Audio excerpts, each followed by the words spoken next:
হঠাৎ করে একদিন বিকেল বেলা সেই যে আমরা খেলার মাঠ থেকে উঠে আসলাম, তারপর আর কখনোই ফিরে গেলাম না।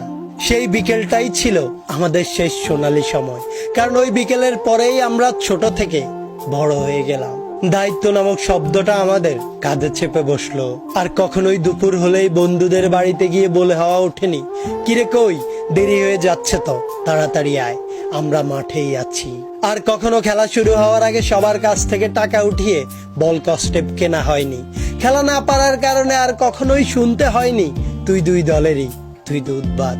আর কখনোই সন্ধ্যা হওয়ার সাথে সাথেই খেলা বন্ধ করে দিয়ে দল বল নিয়ে একসাথে বাড়ি ফেরা হয়নি।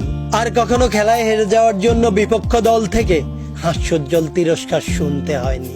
হ্যাঁ, আর কখনোই আমরা বিকেল হলেই খেলতে নামিনি। একটা বিকেল আর বাড়ি ফেরা, সেই সাথে জীবন থেকে ছোটবেলা নামক অধ্যায়টাকে মুছে ফেলে হুট করেই বড় হয়ে যাওয়া। সত্যি আজ আমরা বড় হয়ে গেছি। একসাথে বিকেলে খেলতে নামা বন্ধুগুলো আজ জীবিকার তাগিদে একজনের কাছ থেকে আরেকজন 1000 মাইল দূরে পাড়ি দিয়েছি।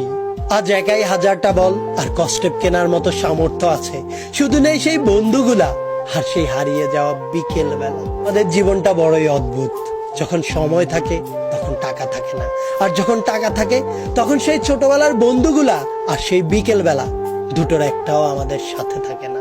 সত্যি এ জীবনে যদি আরো একটিবার সুযোগ পাই, তাহলে আমি সেই ছোটবেলার বন্ধুগুলার সাথে আবারও একসাথে বিকেল বেলা মাঠে খেলতে যেতে চাই।